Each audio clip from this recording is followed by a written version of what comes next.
Japanese illustrator, Lily Frankie as Jeffrey. From Natsuki Kawamura, Elise Ikeda, Masaharu Fukuyama, Joe Dajiri, Katero Yoshida, Pierre Taki, Hayako Achini and Masami Nagasaya. Unfortunately, Lily Frankie discontinued Jun Kunimura, Toru Muranishi, and Jade Albany Petrantonio, Miyu Sasuke, Jun Fubuki, Hitoshi Izaya, Takato Yamamoto, Ryusuke Shigechi, Takashi Naik, Shinai Tsukamoto, Itsuki Nagasaya, novelist, Kasumi Arimura, Tada Shimada, Miwako Chikaya, Minami Bags, and Anatoly Oshima due to cancellation when Takeuchi Yamada and Kimiko were mistaken when Jun Kunimura and Takashi Naik cancelled. Lily Frankie stills Natsuki Kawamura, Elise Ikeda, Masaharu Fukuyama and, along with Joe Dajiri, Katero Yoshida, Pierre Taki, Hayako Achini and Masami Nagasaya. With including Garrow's Mickey Manri, Lupin Ranger vs. Pat Rangers Kazuo Sakayama, and Kamen Riders Hero 1's Noichi Urashima, with Minaomi and Atsushi, with Eri Sato.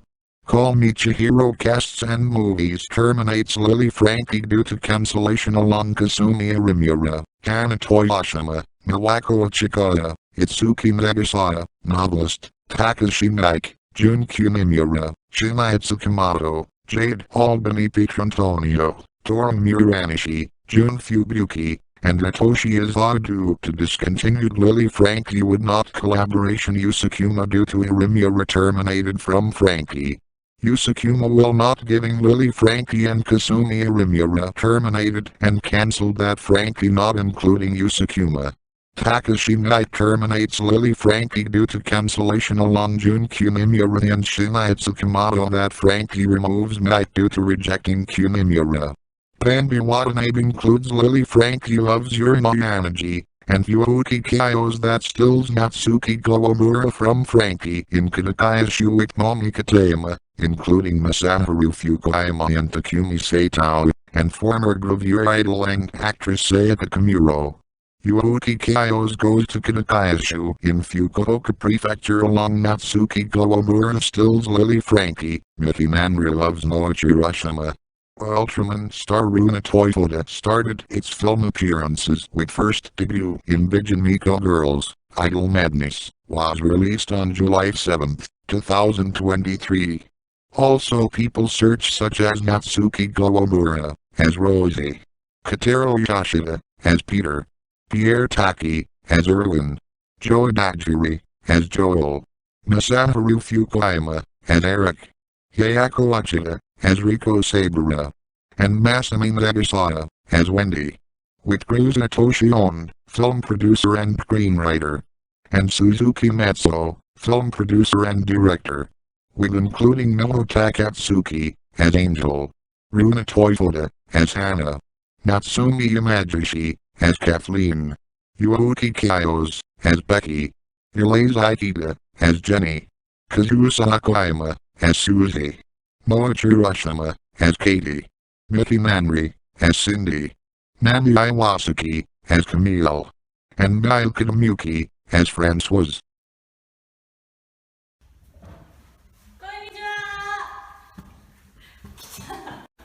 こんにちは。はい。はい。カリウレナさん、頑張ったこと、大変だったことをお願いします。これ逆ですかね。大丈夫です。はい。頑張ったことは、そうだな、カリウちゃんはリライフにとって多分一番リライフを見てる方の気持ちっていうか、みんな見てるみんなの悩みっていうところに一番近い存在だと思ったので、みんながどういうことを悩んでるだろうなとかみんながどういうふうに今を生きてるんだろうなっていうことをすごく考えました。すごい。でも保健室のシーンとかやっぱりなんていうんですかね、なんだろうな、リライフであそこがあるから宮崎さんの感想巻きでお願いします。時間あそこからこそなんか素敵なシーンだなってすごく思いました。ありがとうございます。ということで、はい、そんな池田さんのカリウレナをぜひ劇場でご覧ください。見てください。イバイ。バイバイってのバイバイ。うわーすごい。めっちゃ美味しそうだね。ワインをついていただいてもいいでしょうか。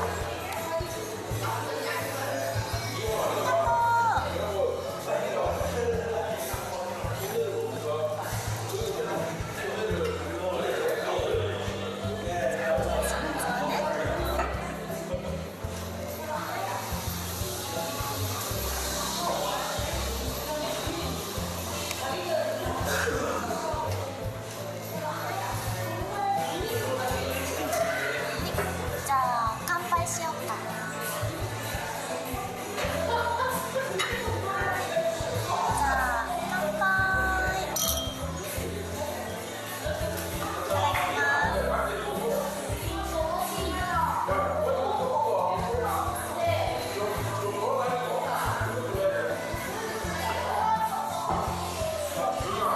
美味しい。じゃあご飯食べる？すごいね。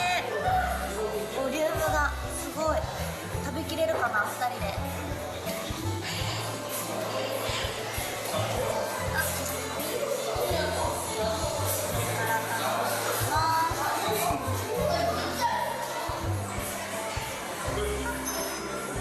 待って、切れてない。じゃあこれにしよう。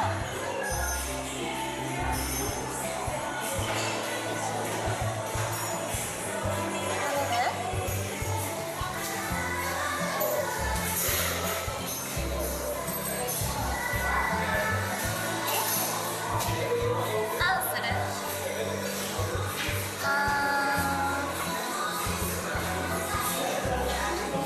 美味しい？美味しい？私も食べる。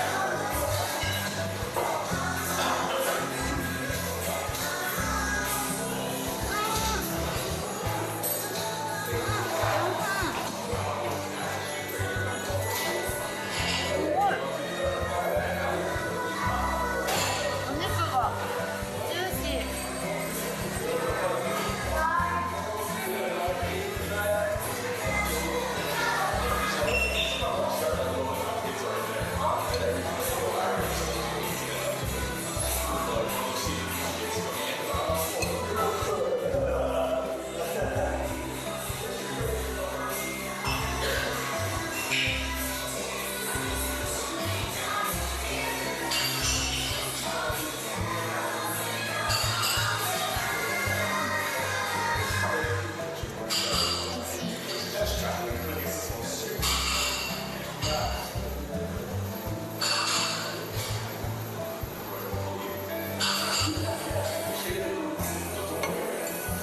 美味しいね、このお店。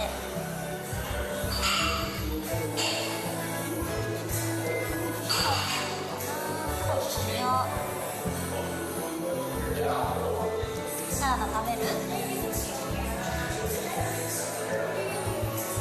はーい。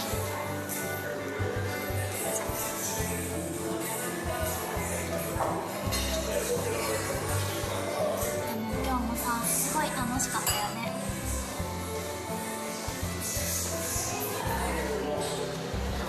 サラダ食べよう。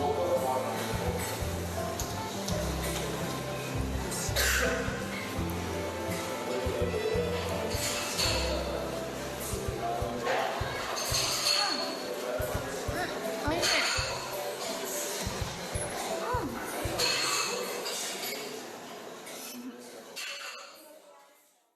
はい、リリー・フランキーと申します。僕ももう長くビートルズマニアを、続けてまして、まあ、もう僕がそのビートルズを聴き始めた頃はもうビートルズは解散していたんですが、それでもその残された映像を、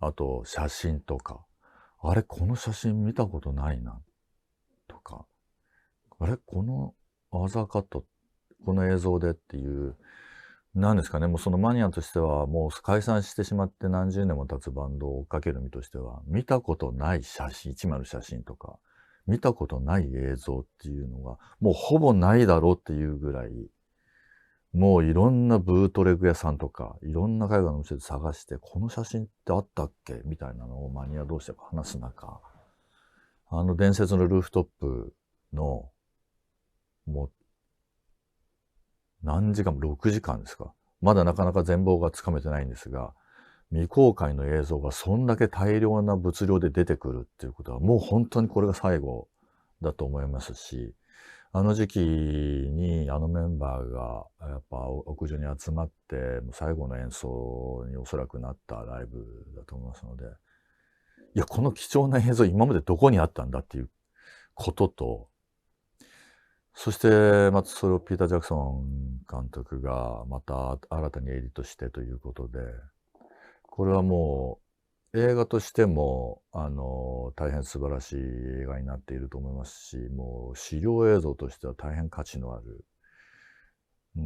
これは本当ビートルズのマニアの方に関わらず、一つのなんかやっぱ音楽の歴史として、やっぱ音楽のドキュメンタリーの映画っていうのはやっぱどれ見ても外れがないので、ぜひこう、一つの音楽、一つの世界を変えたグループの、最後の伝説のその映像をちょっと皆さんにも、見ていただきたいなと、思っております。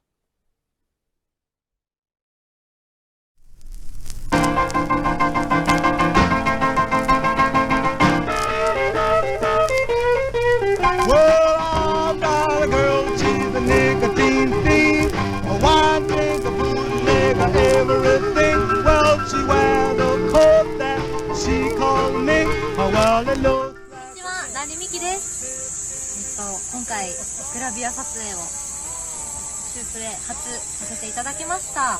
全然まだまだ慣れない撮影なんですけども、今回もプロフェッショナルなチームで撮れてすごく素敵なものが撮れたので、仕上がりが楽しみです。ぜひ皆さんにも気に入っていただけると嬉しいです。ではまた。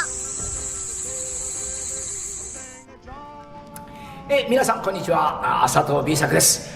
我が劇団東京ボードビルショー、またもや所沢市民文化センターホールミューズにやってまいります。今度はですね、永井愛作、鈴木由美演出のパパのデモクラシーという、終戦直後、太平洋戦争が終わってすぐに、天皇制から民主主義に変わった。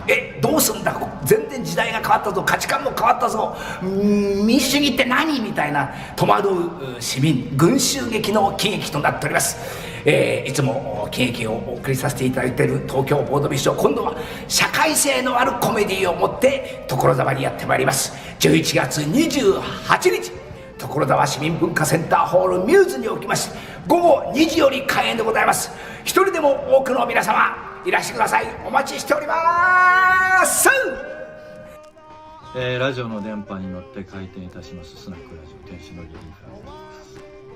アルバイト店員の川村那月です。バビです。7月31日スナックラジオね、31日のスナックラジオは君たちのそのような向上心のないちゃくちゃとした行動、内容、言動をね、正すために映画監督の大根仁さん、脚本家の作家の、吉田鋼太郎さんをお呼びして、このお二人はもうこの番組を最初から最後まで聞いていらっしゃいますので、スナックラジオ番組審議委員会として君たちをね、手厳しく指導していただきます。なんかあれみたい、参観日みたいなね。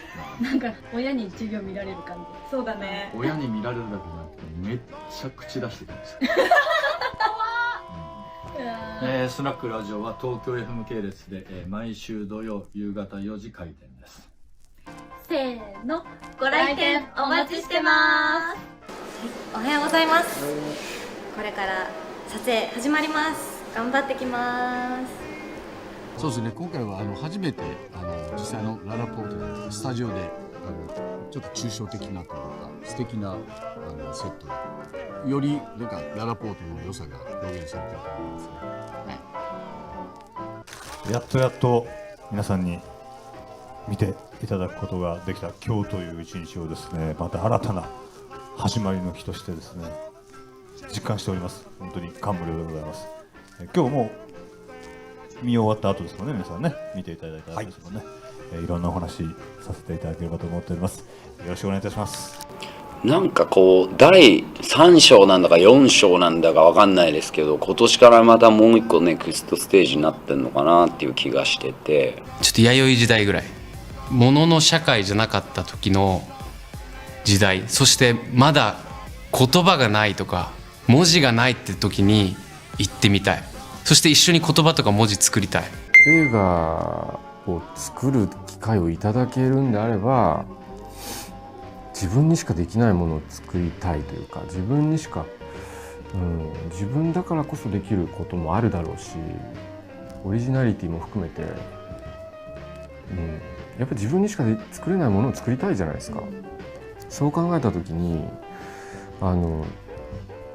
例えば今の日本映画、世界の映画も含めてものすごくテンポを速くカットを刻んでスピード感を出してお客さんを飽きさせないようにいろんな話もうねらせて飽きさせないっていうことが今の映画のなくてはならないベースにあると思うんですけど、そこから抗いたかったんですよ。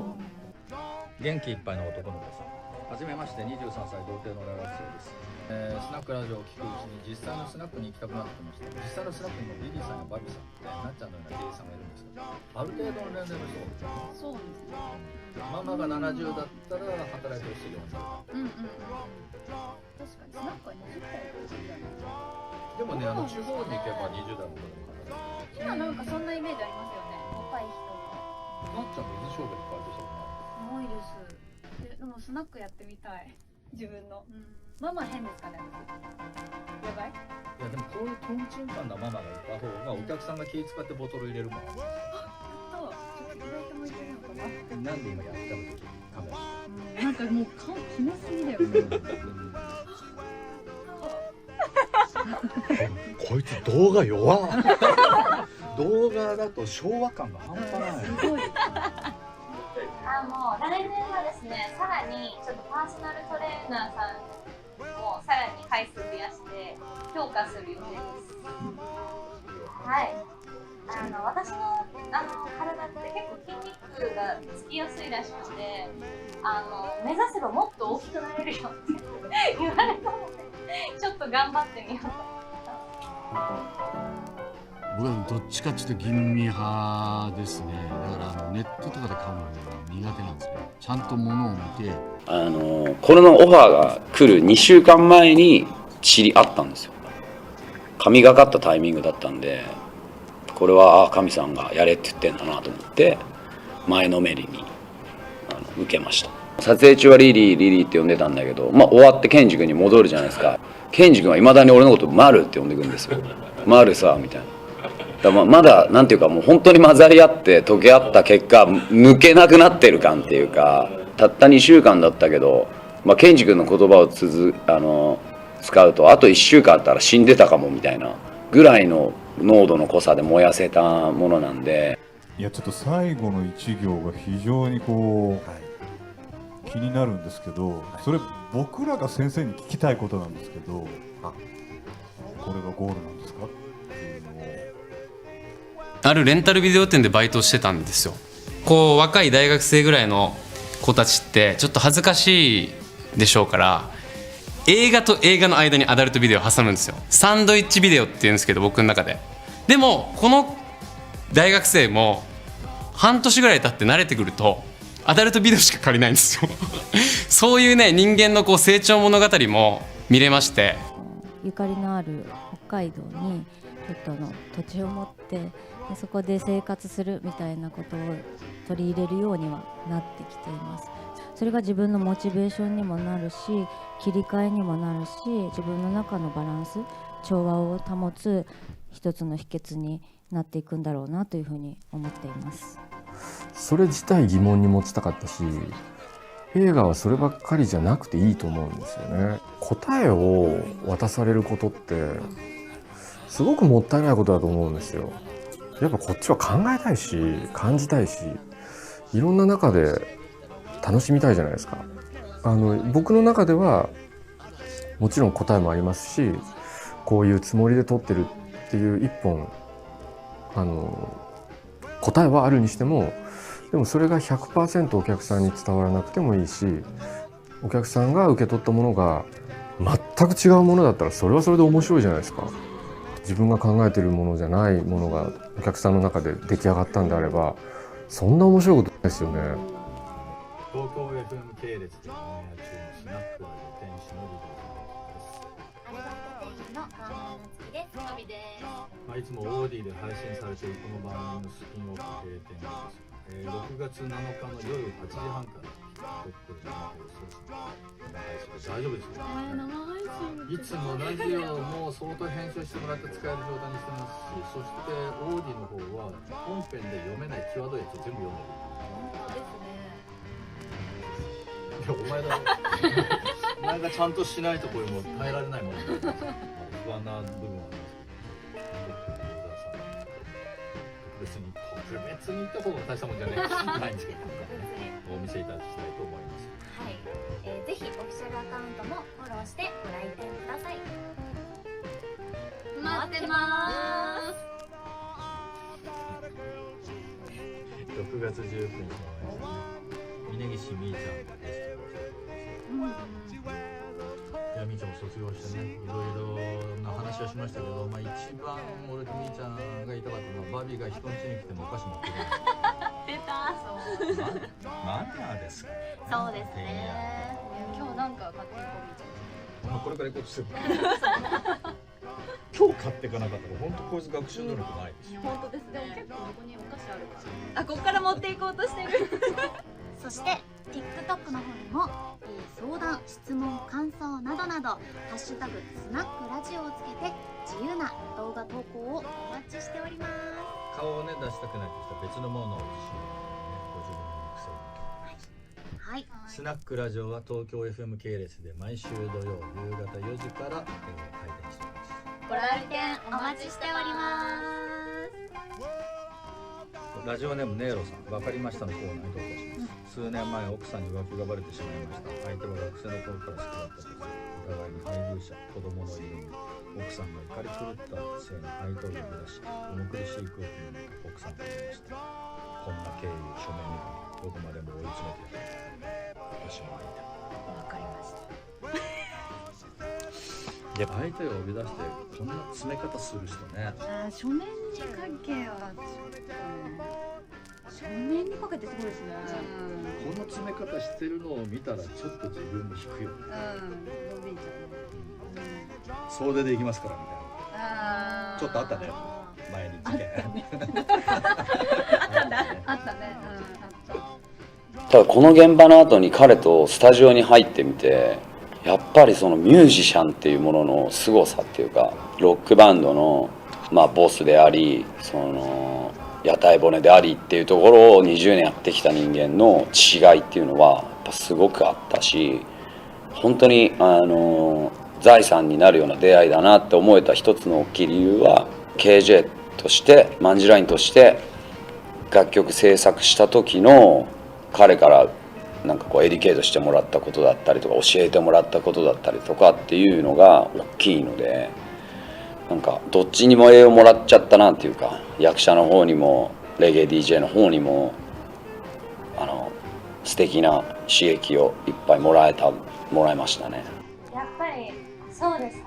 丸く外国人のお尻に近づけたらなと思って、メインとなるお部屋のメインとなるソファーの前とか目線が結構きついですから、ソファーの前だと。そっか、じゃあどこにしようかな。そうですね。でも落ち着ける場所、リビングだったり、そういったそれぞれの落ち着ける場所に飾っていただけたらなと思います。いいなと思っても一回家に持ち帰りの話をで嫁さんと相談して、で買うか買わないか決めるタイプですね。今もちろん透明な螺旋というものあります。はいはい、ありますね。あります。それでどうでしょおいおいおいおい、僕が決めることじゃない。僕だけで決めてるけど、もうゴリゴリ進みますけれども、でもこれは皆さんの足並みが揃って初めてですからね。まずブラックミラーはすごく好きで、短編のあり方をなんかすごく大きく変えたんじゃないかなっていうふうに思ってるし、大きな普遍的なテーマがそこにあるっていうのがとても面白いなと思ってシーズン1から見てたんですけど、これという明確なきっかけがあったわけではないんですけれども、東京生まれ東京育ちなんですが、小さい頃から自然に対する憧れみたいなものもありましたし、畏怖の念みたいなものがあって、それがどんどん成長とともに膨らんでいって、何かやっぱり行動に移したいなというふうに、そういった思いが募っていったというような形でしたね。で2016年に自分のところの会社を立ち上げて、本当右も左も分からずにスタートを切ったんですけれども、やっぱりその思いがあったからこそ、どうにか形にしたいという思いにつながって今いるのかなというふうに思います。それこそ聞きたいし、どう考えたかを、なんかそういうものであってほしいからこそ、余計な答えになっちゃうようなものはできるだけ外していこうと思いますね、普段から。江本さんはでも俳優としても素晴らしいですし、尊敬している俳優さんの一人なので、不安はもう全くなかったんですよ、もちろん。でただその江本さんは仲いいっていうことでは全くないし、むしろ緊張感を保てる相手だったので、その簡単ではないですよね。共同作業したりとか、一緒に映画を作る相手として、まあまあでも別に共同作業したからといっていいものができるとも限らないし。ラジオの電波に乗って体験いたします。アルバイト店員の川村那月です。わびです。6月26日のオンエアの先週に引き続き見れるシーンの映画ですね。なかなかね、モテたい女たちが3人いろんな話はしましたが、まあちょっとね、バービーのナンパテクニックがえぐいっていう。やばかったですね。ナンパじゃない、一目惚れだから。いや、ナンパって拉致だから。そうよ。急に人の手掴むからね。そして TikTok の方でも相談、質問、感想などなどハッシュタグスナックラジオをつけて自由な動画投稿をぜひお待ちしてます。スナックラジオは東京 FM 系列で毎週土曜日夕方4時から開店しております。せーの、ご来店お待ちしてます。FZ7 班さん、女性とラジオスナックラジオの話をしていました。バビちゃん派となっちゃん派に分かれました。バビちゃんは可愛いし正直に生きてていい、エコかぶってないところがいいと言っています。自分はなっちゃん派です。なっちゃんはすごく魅力的だし素敵だと言っています。お互いそれぞれの部分。なっちゃんのいいところ、なっちゃんのいいとこはおっぱいが大きくて、言葉に心がこもってないところ。じゃあ褒めてないでしょ。いやバビさんはもういやこれあれだね、実際に動画になっちゃうと、なっちゃんがマジ心ないのバレちゃう。嘘本当に本当にバレ違う、でも私が欲しいとこ全部持ってるんですよ、バビさんは。うわうわもう怖いこの人。今の一瞬ねみたいな顔もやばいですね、もうこれはバビさんに乗り換えられちゃうかもしれないですね。乗り換える前になんとしたらもうこっちのファン多かった。違う、この方はってこと。もう一歩過ぎてるし。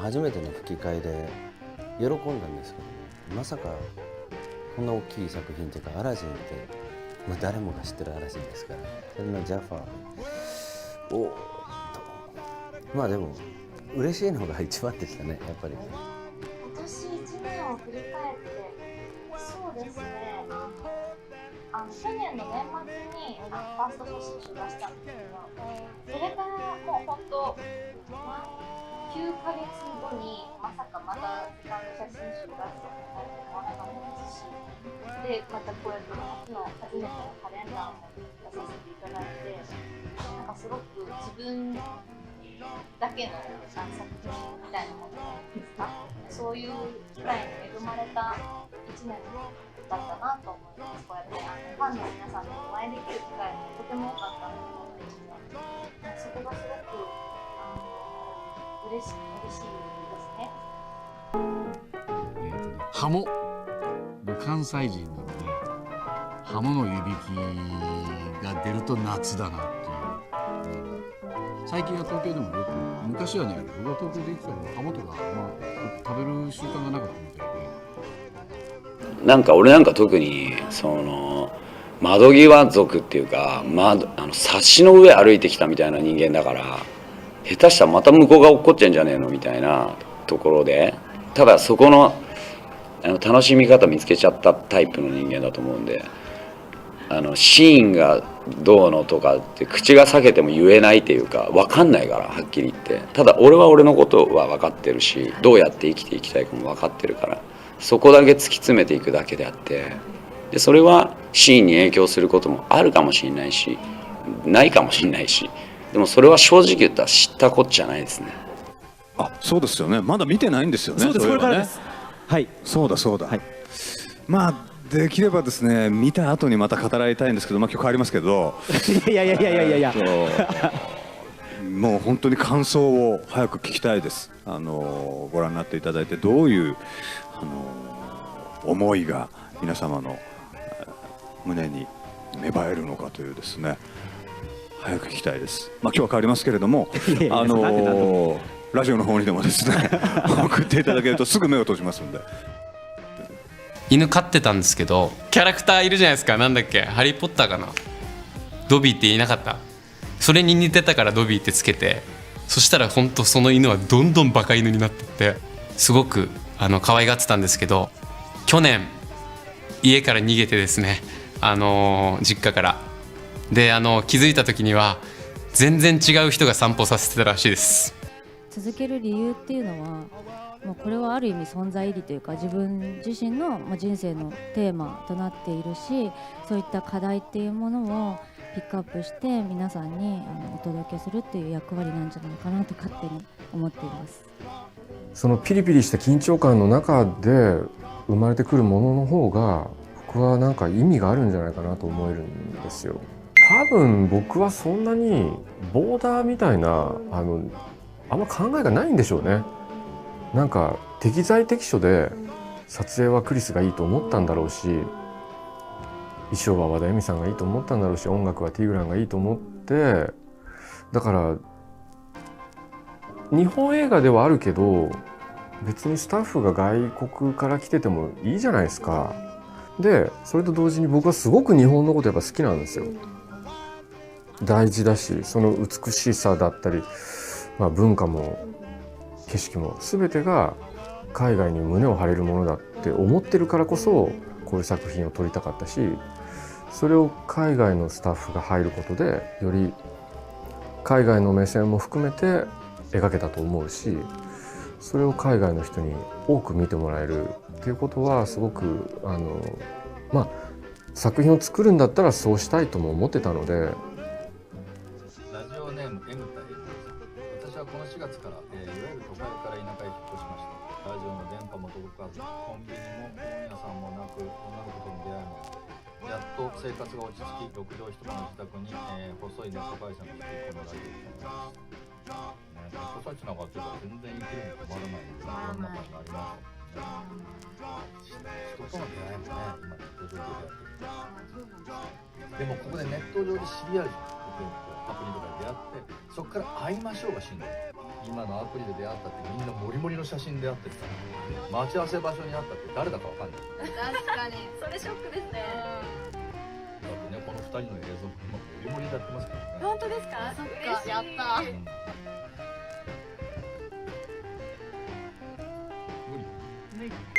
どうしてもそのアニメのジャファのイメージしかないので、もちろんもう一回何度か見直しましたけども、で、自分なりに、ジャファのイメージというか、皆さんが思ってるのと同じぐらいのジャファのイメージを持ってて。今年はちょっともう季節的に厳しいですけど、暖かくなったらスカイダイビングに行ってます。はい。ですね、なぜかというと、まず空を飛んでいる感覚、シンプルを味わってみたいのと、あんな上空からパッて降りる度胸がついたらなんででこの先できるんじゃないかと思って、そういう度胸をつけるためにもちょっと絶対に挑戦したいと思って、はい、また感想は今スーパーでハモ食べますね。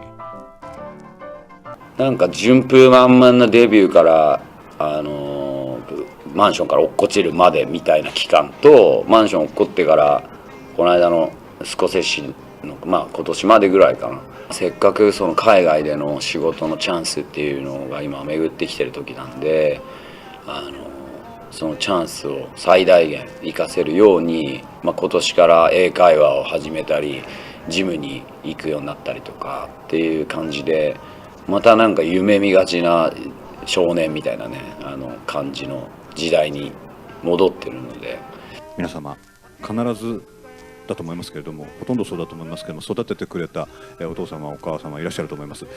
かつて自分がどういうふうに育ててもらったのか、そして愛してもらったのか、そういったことを思い出しながら見ていただけるとですね、またこの映画より一層味わい深いものになると思いますので、ぜひ今日は楽しんでいってください。よろしくお願いします。そんなに好んで食べないものを選びたい。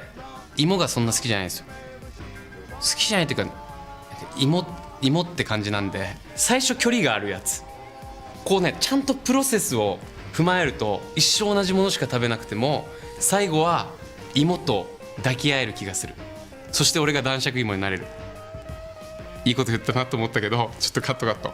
特に変化したことっていうのはもうこれは皆さん共通の思いだと思うんですけれども、この1年で大きく様変わりしましたし、世の中っていうのはそれに対してどういうふうにまた生き方を変えていかなきゃいけないか、考え方を変えていかなきゃいけないかっていう課題を本当に突きつけられている現状だと思うんですよね。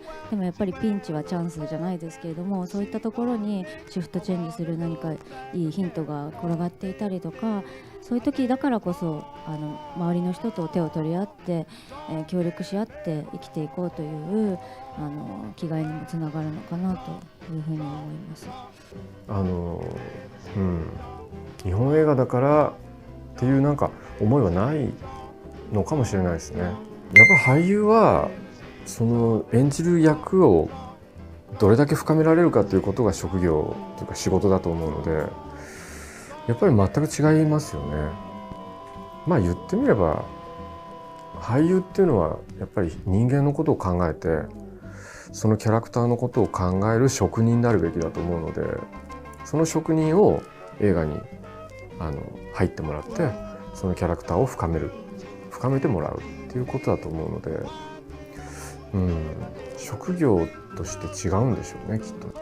ラジオネームタルボさん。女性は結婚する前はやんちゃで少し遊んでる男性の方がいいと言いますよ、いざ結婚したら真面目で私のことだけ見てくれる男がいいと全く線張ったようなことを言いますよ。これどういうことですか？ちょっと言いがちですよね、女性は。でもモテる人がいいけど自分のことだけ見てってことでしょ。無理だね。結論無理。でもこれってモテない人と結婚してもモテない男も浮気もしますよ。確かに結果ね、だったらモテる人もいいんだ。ああ、そういうことか。でもね、モテる人はね、浮気をした後出ていくでしょ。もういいや、男。で実際にその収録の前に、見せていただいた時にすごく若くなってて、声も結構高めで、イメージがとにかくすごく違ったので、おっとと僕は吹き替えをするというそういう仕事の中ではやっぱりこの自分を出すとかっていうよりも、その新しいジャファー像というか彼が演じてるジャファー、その感情に声を乗っけるという仕事なので、自分をどういうふうに見せるかというよりもその芝居に合わせた、声での演技になるんですけども、それをすることが仕事です。私はずっと長年モデルをやっていて、俳優の仕事もちょこちょこさせていただいてるんですけど、やっぱりその俳優というか女優のキャリアを積むことが目標なので、2002年は、3年ですね、来年。2023年は、ドラマだったり映画だったり、もっとたくさんの作品に出演して、いろんな方に役者としての私も見ていただきたいなと思います。素敵な出会いに会いにぜひララポートに遊びに来てください。堤真一でした。見ないと時代に乗り遅れます。見ると今日明日生きるのが楽しくなります。もう一つ、もう全然一言じゃないね、もう3言目だねこの全裸監督を見ると愛することができます。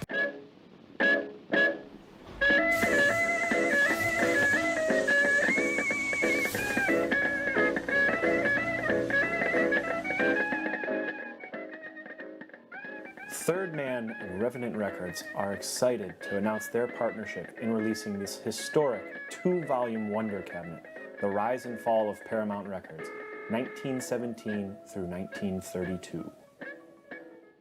Housed in an impeccably designed quarter-sawn oak cabinet, Volume 1 of this collection includes 800 newly remastered digital tracks representing 172 artists, 6 180-gram vinyl LPs pressed on burled chestnut vinyl with hand-engraved, blind-embossed gold leaf labels housed in a laser-etched white birch LP folio. A deluxe 250-page large-format cloth-bound book complete with artist biographies and the history of the first 10 years of Paramount Records. A 360-page encyclopedia-style softcover field guide containing artist portraits and full Paramount discography. A first-of-its-kind music and image player app allowing user management of all tracks and advertisements, housed on a custom-designed USB drive. For ordering and more information, please visit www.thirdmanrecords.com. Here is the shipping box for Volume 1, The Rise and Fall of Paramount Records Volume 1. The attention to every detail says on the box, the New York Recording Laboratories Paramount Talking Machine Company, Port Washington, Wisconsin. Yep, Jack White is just really good at what he does, and this is just an example of the presentation of this series. I'm going to attempt doing this as kind of an unboxing. Of course, I've had this open before. See if I can pull it out on camera.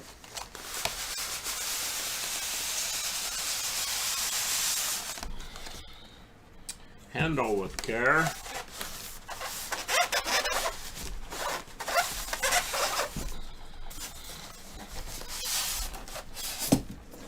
And of course, these are packed.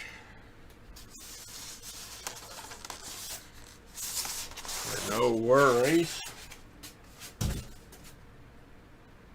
This is custom hardwood case made to mimic a portable phonograph from the period.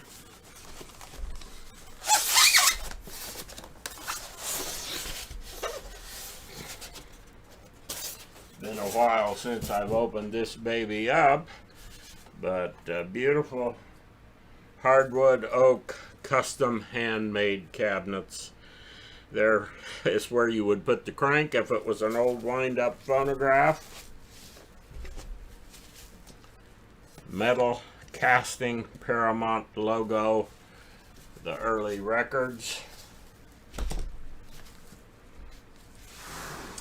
And going to open up this way.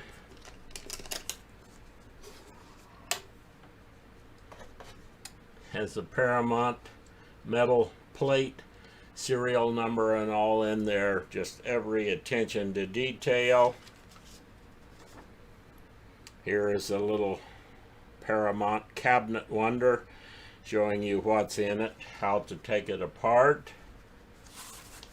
In the top here, Paramount Records, this is wood.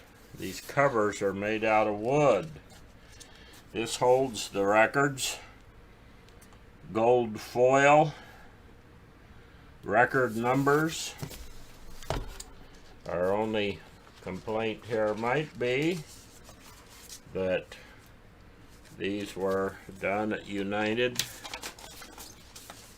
Beautiful, made to look like a hardwood. I think these aren't quite as good of quality as the volume 2 that you will see. And one of the complaints that I saw online when these came out, that's a little chip there, different custom label for each record. And as we all know, United has a little trouble getting the labels on straight, getting them up without being messed up, so forth. I'm happy to have these. I bought this set before I got back into vinyl records, and so of course actually have not ever even played one of these. These do have the holographic thing in the vinyl. Jack White just does every little thing, and similar. The volume 2 will be similar in that you get the big book, The Rise and Fall, volume 1, 1917 to 1927. Beautiful book. You see, I've used this book. I got the yellow stickies in it. This has a complete history of the company, of Paramount Records, historical information. This book is outstanding, really informative, lots of information. And when you get back in here, you got copies, high quality copies of actual advertisements from back in the day. Jelly Roll's first cousin, Norfolk Jazz Quartet. Great little book. And you also get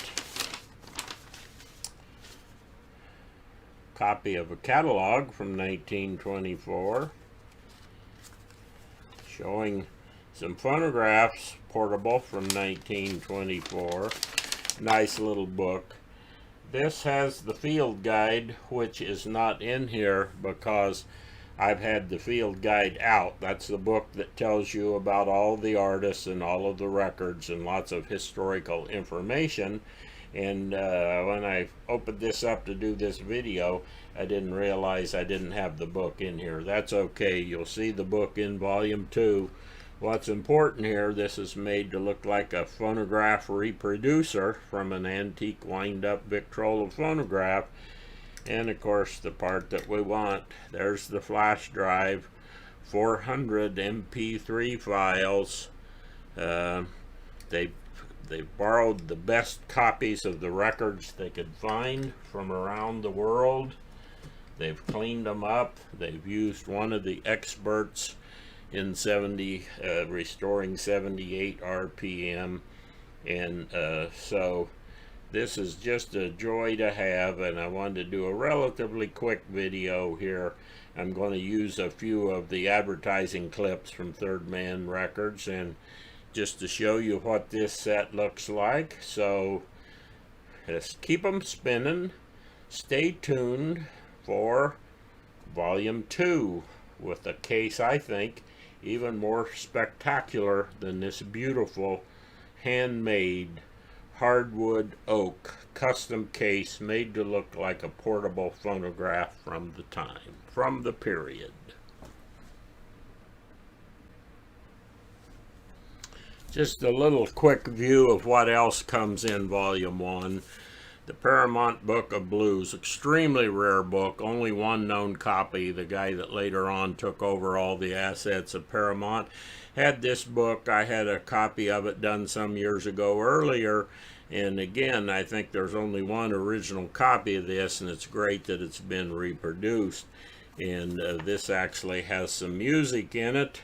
by people who are on Paramount. There's Lemon Jefferson, Blind Lemon Jefferson, has one of the publications of Jimmy Bly here, which is the only published version of his music. So beautiful little book. And of course the field guide, Paramount Records, which who do I have it open to here? Elzady Robinson. And you can see here lots of information, biographical information, her record output, the records that are in here. And as I'd said, the great thing about this book is you get all those MP3 files, you can listen to them, you read about the artist, and the MP3 file in this book, that's worth the price of the package, not counting all of that beautiful presentation you get. So just wanted to toss this in, and thank you. Jack White may be best known for his days with the retro garage rock band The White Stripes. With his latest project, White is reaching way back to the early 1900s. And this time he's acting as a musical historian with the release of The Rise and Fall of Paramount Records, which is up for a Grammy on Monday night. The song was recorded in 1930. Last Kind Word Blues, Geeshie Wiley. Geeshie Wiley's eerie lament. Now imagine being in the room while she's recording this song. The last kind word I hear my daddy say. The original 78 of Last Kind Words Blues was released by Paramount Records, a powerhouse in black music before the war. The extraordinary rise and fall of Paramount is chronicled in a 2-volume box set. So what were you trying to show with this? How ludicrous that I could be, really, with my free time. Co-producer Jack White, the former White Stripes frontman and founder of Third Man Records, spent 3 years on the project, which includes 1,600 tracks. Jack, this is really an epic project. Oh, this is, you know, you can sit down on a Sunday and spend 7 hours with this, and you've only gotten through about 5% of it. Paramount Records would unwittingly change the course of American music. Started by the White-owned Wisconsin Chair Company, which also made wooden cabinets for phonographs, Paramount was created to spur sales. The label released artists in all genres, but their biggest sellers were race records. Blind Lemon Jefferson's 1926 recording, Long Lonesome Blues, would sell in the 6 figures. How did Paramount get into race music?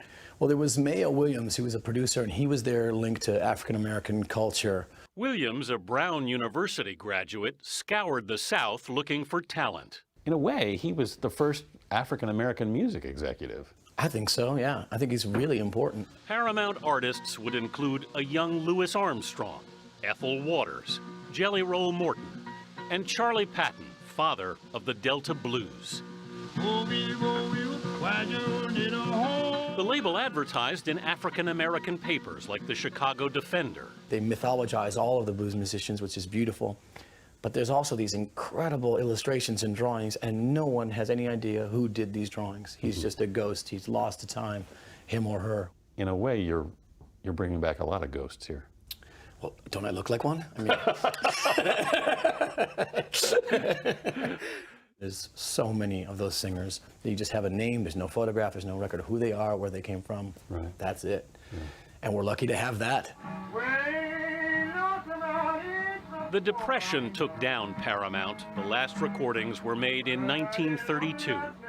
But Jack White's labor of love helps restore Paramount's place in music history. I want it to be something, 100 years from now, 200 years from now, someone will drag out of the attic and it'll inspire some songwriter then who'll listen to Charlie Patton or Geeshie Wiley and find something beautiful, and it'll trigger something new and carry that forward. I hope that happens with it. It really is an incredible package. This is brushed aluminum they've got here. It comes with vinyl records in addition to, regular CDs and also like replicas of the ads from these recordings back in the day. It's an extraordinary box set, and it's actually up for a Grammy for box set and packaging. Yeah, it's amazing. You really can see, both in your interview and in the actual product, how lovingly he put this together. I mean, 3 years of your life. It's a true passion project. Yeah, absolutely. All right, don't forget music's biggest stars will be out for the 58th Grammy Awards, and you can see and hear it all Monday at 8 p.m. Eastern, 7 Central, right here on CBS.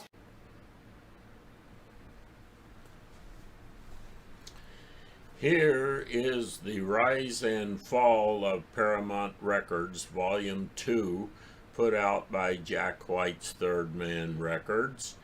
Similar to Volume 1, comes double boxed in the nice historical looking box and so forth. This one I thought was really amazing.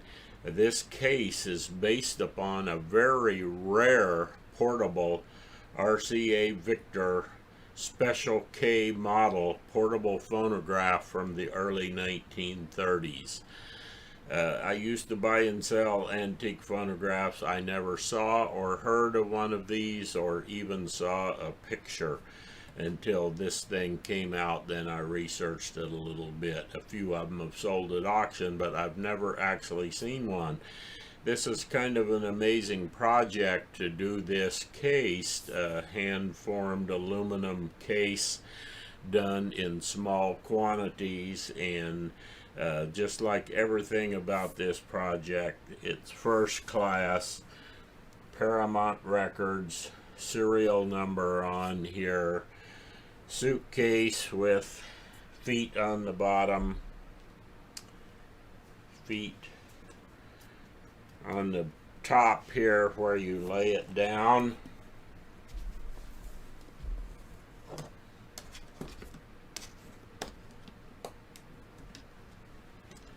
Open it up.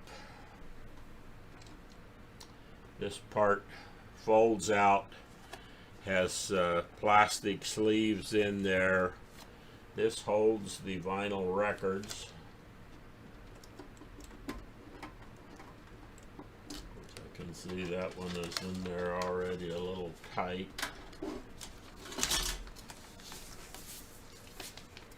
These are labelless records, white 180 gram vinyl, pressed at United, but I've played one of these and it sounds quite good, and I think they put a little extra effort in when they press these. 6 records.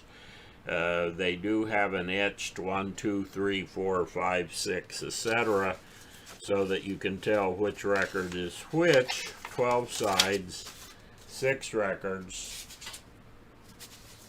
Comes with the guide of what is on each record so that you can see what that is. A little fold out unit. Quite nice. Everything here first class. This on the original phonograph would have been the speaker. Flips down to show the rest, and on their website they show this particular unit with some extra posters and handouts and advertising things. Did not come with mine. That's maybe something they added a little later to sweeten the deal. Does come with this gorgeous book, Paramount Volume 2. Silver foil. Won't flip through all of it here. Advertising from the period. Some historical information about Paramount. Volume 2 here is from 1928 to 1932, which was the end of Paramount. So Volume 1 you get the earlier period. Volume 2 the later period. It's just spectacular. What's most important to me is what they call the field manual. The field manual, I won't flip through here, but this lists all of the artists with historical biographical information and their discography and information. So when you're listening to this music, you get out the book, you check out each artist, you read what they have to say about it. It's a great way to learn. This is kind of an area I've specialized in, so I knew quite a bit about a lot of these people to start with.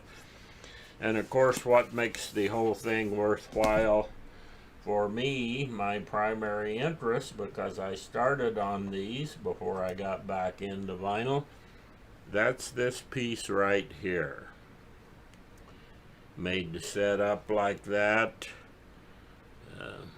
Metal, I don't know what this is. Stainless, polished aluminum, logo of Paramount Records. What is this? This is the flash drive. On that flash drive is 400 MP3 files of the music on Paramount Records from 1928 until 1932. This comes with a player program that also has more information on it. And in my opinion, if this is all you had, it's worth the price. So that's what the set looks like. I can put that back in the case. I'm going to leave this book out, the field manual, because when I listen to these tracks, I want to read what it's all about. This is gorgeous. It's fun to have. It's kind of a coffee table book, but I'm leaving my copy in the case. And so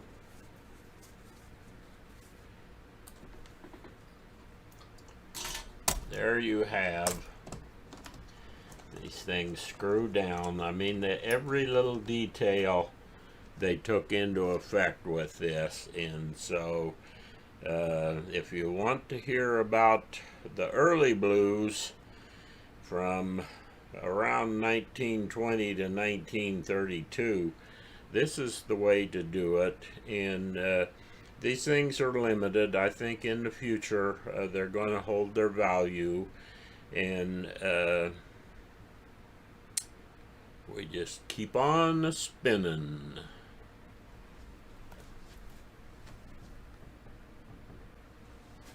Well, I was wrong. I said these extras were not in my package. Where were they? They were behind all the records, and I'd never taken all the records out, so I didn't even know they were in there. You should take your records out and, of course, play them. So here's one of the things in there. Advertising flyer, Charlie Patton. Advertising a couple of his records, Running Wild Blues, High Water Everywhere. If you don't like that side, there's Smokey Harrison, Tommy Griffin. Of course, for me, there's Leroy Carr on the piano.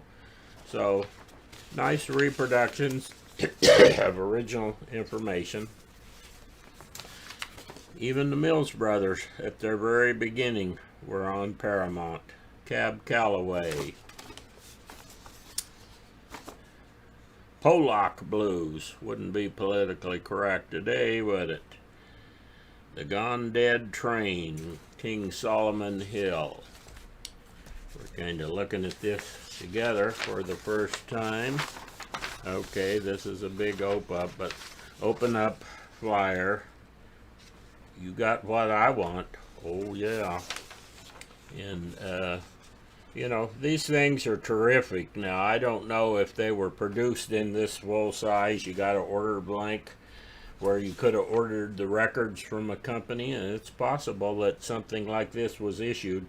If it was, this is probably as rare as the records from the time. Let Me Pat That Thing, sung by the Hokum Boys. Can I get some of that? The kind of stuff the Hokum Boys did. And this is, it's even got something written on it because, excuse me, these are rare. And this would have been a advertisement that went out. I'm not going to open this one all the way up. Advertising various kinds of music.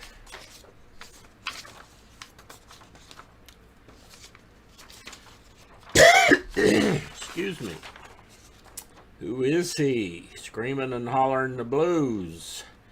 Guess his correct name and win a Paramount record free. Of course, these things would be good for framing. Isa Foster and her ambassadors, the Royal Palace, Friday, October 23rd. Very rare advertisements from the period.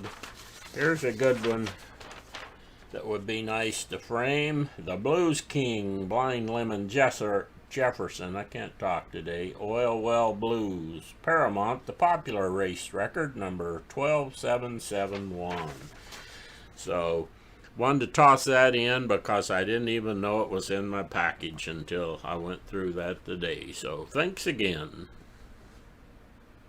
You see behind me my little film studio for doing that video. Got the card table set up. You can't hardly tell what it is back there. I got a good quality mic that plugs into my iPhone. I'm going to be doing a little video on that in the future as a recommendation for better sound. I haven't tried it on the needle drop yet, but I'm going to do that. And then right above the top of my head, the little black thing you see sticking up is on a tripod that holds the iPhone. iPhone has a really great video camera built in with it. And so anyway, I know there's not a lot of interest in the vinyl community in the pre-1930 music, but there are people around the world interested, and I wanted to put up, I haven't seen hardly any unboxing videos on these rise and fall of Paramount records. And so I think hopefully there's a couple people out there who want to see those, and maybe even there's a couple of you who want to take a second look. So if you're still here, thank you for watching.